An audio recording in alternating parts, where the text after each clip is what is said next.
Hey everybody, how's it going? It's me, Strong K, with another first impressions, and yeah, it's long overdue actually. But today I want to look at Kentucky Rout Zero, which has actually this game generated some buzz in the latest IGF awards. It's like the IGF is like the Independent Game Festival. Sort of like when it comes to indie gaming, yeah, it's like I heard somebody describing it as the Oscars of the like Academy Awards of the indie gaming scene, and so I guess that's maybe true. So this game was actually nominated for I think for three categories, amongst which were best or like outstanding audio, outstanding visuals, and outstanding narrative. So yeah, what this game basically is, it's a point-and-click adventure, however, not in the traditional sense. And I don't mean that only graphically necessarily, because as you can see, this is sort of like a very stylized, you know, 3D environment here. Highly reminiscent of actually a another world maybe. I don't know if those animations and everything have been rotoscoped. I doubt it, because that's what they did with Another World. But yeah, so it's gonna stay that way. Actually, it's like see, a very minimalistic. And it's very fitting for the overall atmosphere of the game, I would say. So what you do here basically is, like I said, it's a point-and-click adventure, however, not in the traditional sense. And that actually extends to how the game plays. You can see here icons, like this is actually very traditional, that indicate how to interact with the objects in the environment. So, for example, we can look at the dog now, and then it just says, an old hound in a straw hat.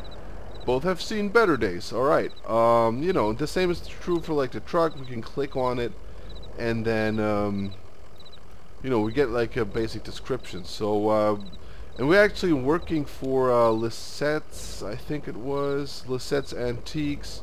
And we're gonna make a delivery here to yeah, I forgot the exact address. It's sort of like Dogwood something something.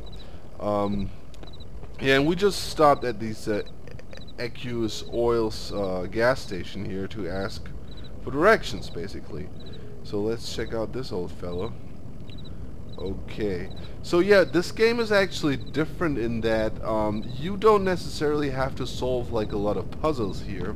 I'm not going to read out everything, and also not going to click through every detail of the dialogue. I just want to give you an idea of how the game plays, actually. So, you can actually play it for yourself, but also at the same time decide whether or not that's for you, because I'm going to come to that, a little more, yeah, in the game, like a little later on.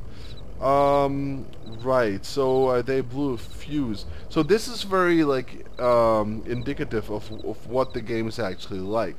So, it's like, usually in, like, a run-of-the-mill adventure, like, point-and-click adventure game, you'd have, like, 3 options here to answer. What's your dog's name?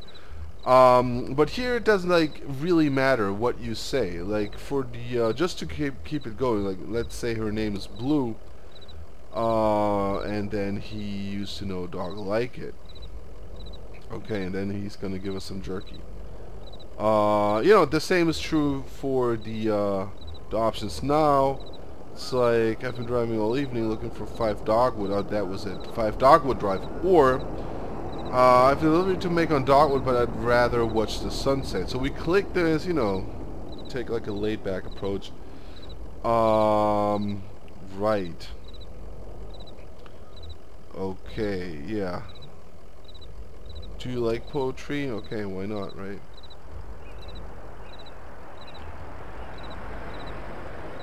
Yeah, to get to Dogwood Drive, we actually have to take the 0, and that's like some sort of,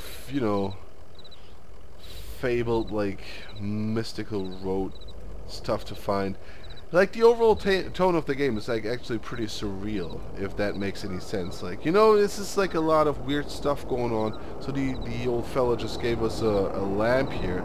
You know, so we can go down to the basement and repair the fuse box, I think it is. So we can use the computer to look for directions. This is basically it. And those puzzles are not hard to solve, like I said. You know, it's like more about what's going on in the game, like how you fill in the blanks, sort of, than, you know, like having like a right answer, like the right solution to a puzzle, which is actually not really needed. Okay, so let's check out the basement people here. Emily, Ben, and Bob sit in folding chairs behind a worn core table. Papers, oddly shaped dice, and highway maps cover the tabletop. Alright. Let's check out what they gotta say here. Okay. Oh, sorry. Yeah, let's be polite. That's usually a good idea. Did you hear something? Yeah, so those guys actually ignore us, or they're not able to really interact with us. They seem to be playing like a role-playing game, probably, because, you know, talking about 20-sided dice and stuff like that. Alright. Yeah, but, you know, we got the clue that they just lost one of their dice, and, you know, it's pretty easy to spot because it glows in the dark. Right, I just need to give value for a minute.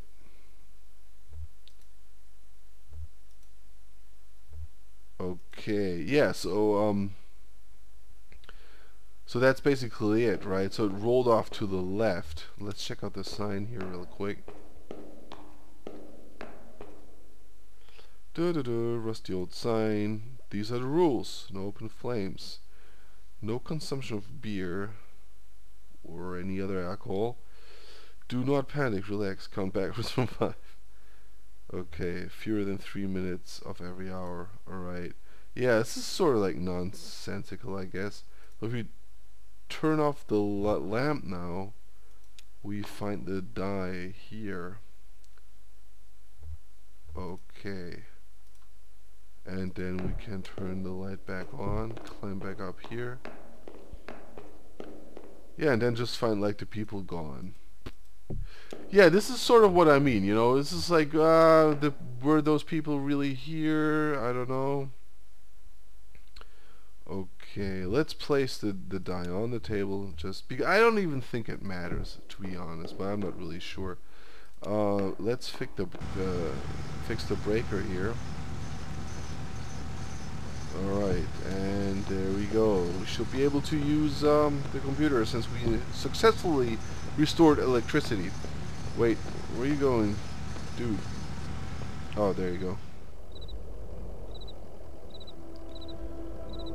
Alright, let's head back and talk to this old geezer.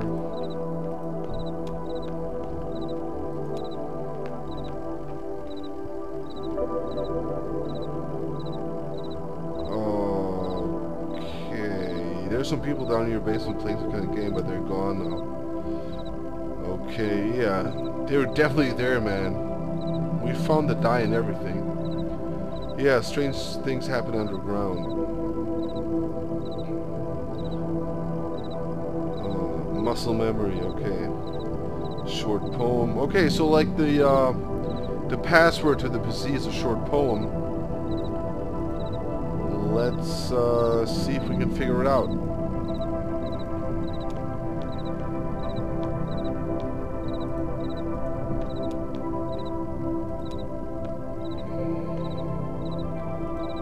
Okay. Yeah, let's type Conway. User Conway's not real? Okay. Joseph. Password. Okay, it's a poem, right? So the stars drop away. The moon throbs. It will only get later. What do you know, right? So yeah, it's like it doesn't really matter what you type in here. The password will always be accepted. So you know, and then we can actually check for games, which is not real. You know, get some more of the backstory here. If there's like, you know, if there actually is a backstory.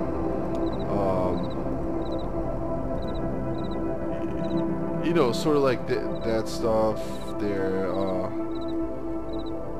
messages that are about finding Xanadu and stuff like that. Okay, let's exit.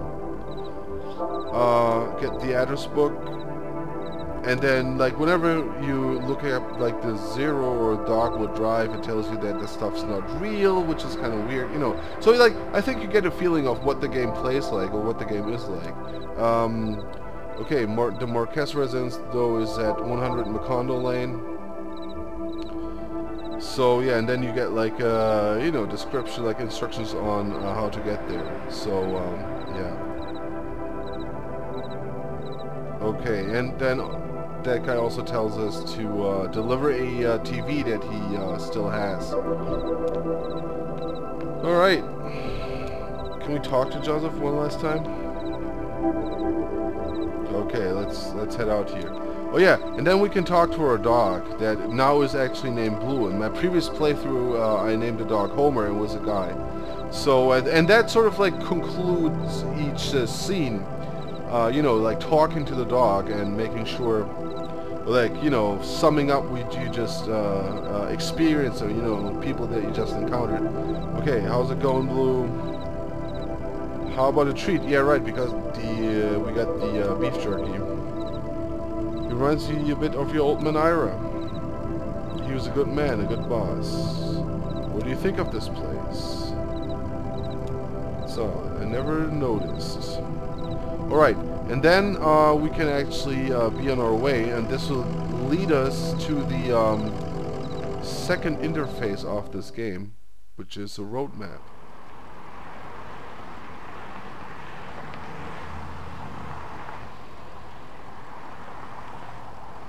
So basically, yeah, and then, you know, it works pretty much the same way. Like, you can just click on stuff here, and, you know, off you go.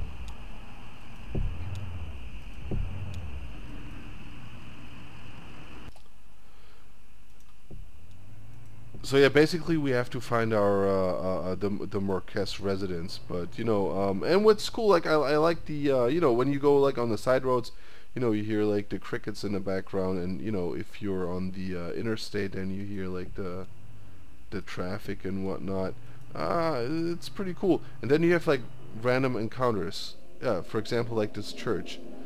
And this, like, those random encounters usually, I don't know if they're really random, they're not, because they're, like, scripted, they're always there, but, they play, like, you know, more of, like, a text adventure, I would say, or actually, like, something that you would be able to, you know, like, it's like a game that you'd be able to make with Twine, or, like, a system like that, because you don't really have to type. Basically, it's like a choose-your-own-adventure type of thing. Where you get to pick some options here. So we can choose to listen, for example, or enter the church. Right. Okay, walk to the rear, and then, you know, as any good adventurer would, we of course check the trash cans, and they're like leafy and rotten stuff, and then unlabeled videotapes, and that makes a lot of sense. So let's check out the kitchen. Okay. Okay, and then yeah, we like discovered that there's like a tape recorder lying there, and we can just, like, choose to unplug it, and that's it. So this is like sort of the thing, you know, this is how the game basically plays. You know, this like little interlude here does not necessarily make a lot of sense, I would say, like, and that's not a bad thing, you know, I don't mean this in any negative way. It just like sets the tone, it adds to the overall atmosphere of the game, you know, like those strange encounters. Oh look, there's another one, like a guitar player. Okay, a young man in gray sits by the side of the road. He's playing a worn guitar. To his left is a blue mug, and to his right, a weathered dog. Let's pet the dog, because we're dog owners. This is what we do, right? Okay. Yeah, let's listen to this fella. Alright.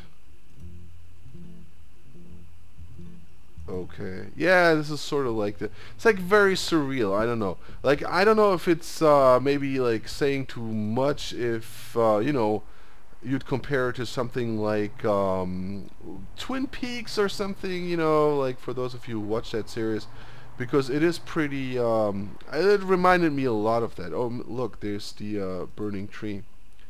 I think that was the one we found in the description. We can also access the yeah, notes here. Marquez Farm. Oh yeah, there you go. The ugly heat is also on fire. Turn left, so that should be it, right? So yeah, that's basically. Oh, here it is, the Marquez Farm. So that's like that's the game in a nutshell, actually. And then I think this. Yeah, we enter scene 2 now. Marquez Farmos, obviously. Which will allow us to continue in the like point and click sort of manner. We can talk to Blue here for a second, see what she's up to.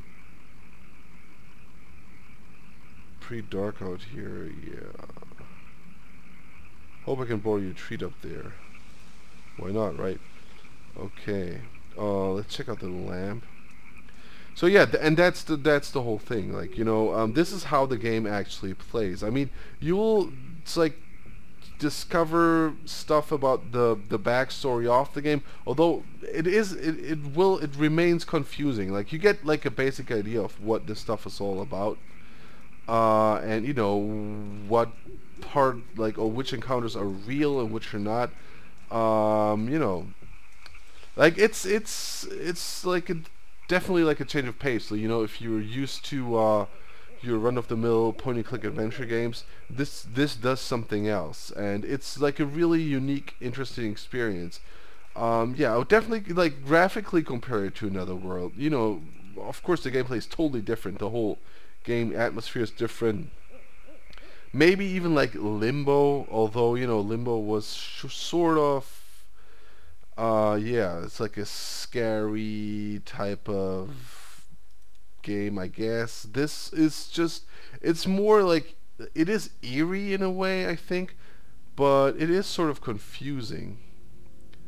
I didn't see any owl. I don't want to like give away too much because the game is pretty short, at least like the first act. Okay. It's gone now. Okay. Build on the water. Right, let's go with the deliveries here. Hard times, yeah, you can say that much, I guess. So that's too smart to watch TV. Here are the things that belongs to you. Okay, set up the TV, and then I'll explain how to get to the zero. Okay, let's not set up the TV. Like, I'm just gonna probably give my I mean, it looks really nice, the game. You know, you can say that much. But you know, give my like final thoughts on the on Kentucky Rout Zero. So yeah, I definitely like the game. It's cool. It's like a very interesting experience. But you know, I'm like a sucker for like narrative experiments, if you will. Like I liked Home, although a lot of people did not apparently. But I think it was like a clever idea. And so is this. Like this is pretty. It's not so much, you know, because Home like kind of played with the way you as a player construct a story, you know, as you gather clues, especially in a Witty game and so on and so forth. Kentucky Rout Zero doesn't really do that. I mean, you have to fill in certain blanks in the narrative, you know, that like. So it creates a game that is sort of, you know, incorporates your input in a way, you know, yeah, catering to your taste is maybe too much, you know, it's saying too much, but it's definitely like geared towards sort of like unique experience here, you know, that but then again it doesn't really matter because it's more like it matter in the sense that, you know, it doesn't really affect the outcome of like anything or like the puzzles, you know, there actually no puzzles to speak of here. Which is, you know, yeah, but that would only like, I think, you know, divert the player's attention from what this game is really supposed to be about, and that's clearly the narrative. Yeah, now let's go back inside. Right. So yeah, it's like definitely an interesting experiment, especially if you're into sort of like experimental games. The sound design is nice. The graphics are nice. Um, I will say though that this game is pretty short, and this is also basically due to the lack of real puzzles or challenges. This is more of an experience than it is, a game per se that challenges you in whatever way. Be it by like setting up clever puzzles or like overcoming enemies and stuff like that. So and that's like the thing is that if you let's talk about the price. Like, what do you have to shell out to play this? And the thing is that they want to have $7 for the first act. If you buy all 5 acts, it's going to be 25, so it's like $5 per act here, which I think is a lot. Like, because I don't really know where they're going with this. Like, this particular act, I played through in, I think, definitely under 2 hours, maybe like 90 minutes. It is interesting, like in its own right, but since like the market for indie games is pretty tight, I'm not really sure if people will be happy, with that purchase. If you know what I'm saying, like be advised what you're getting yourself into here. This is like strictly. The game is going to continue like this. I mean, you can like roam the map that I just showed. There's a couple of encounters there that are interesting to say the least. That fit like the overall style. So if you like what you see, if you think this is for you, if you like stuff like very very surreal things, like surreal narratives, I don't know, yeah, like I said, like a Twin Peaks, or I don't know, like Mulholland Drive, movies like that. David Lynch, maybe, I don't know. Then this may be for you. This is sort of like the computer game equivalent of that. It's not like necessarily as scary or creepy. It has a certain eerie feeling to it though, but I already said that. So yeah, but it's gonna be that. I don't know. I don't even think that this has a very high replay value really, because what you do in the end doesn't really matter. Like if you name your dog Blue or Homer, doesn't really have an impact. So yeah. So I would recommend it, definitely, because I found it, personally, for me, it worked. I liked it. So, although I have to say it is pretty short. So, and there's no demo out there for this one, so it's sort of buying like the cat in the bag here. Yeah. So if you're in for that, if you're like interested in sort of like an interesting experience concerning narrative forms, narrative structure, and so on and so forth, give it a shot. Maybe just buy the whole series, the whole season or whatever, all 5 acts, for $25. If not, maybe look for a let's play or something, because that's gonna sum it up pretty nicely. Since it's like all about the narrative, that might actually help you make a decision whether or not you want to maybe buy like one of the parts that are yet to come out. Okay, I hope I could at least like give you some information on Kentucky Rout Zero. I hope you liked the video. I hope it catered to your taste, and I incorporate your preferences into whatever I was saying here. In any case, I'm always happy about any type of feedback. So keep the comments coming, and thank you guys for watching, because I hope to see you soon. Okay, bye-bye.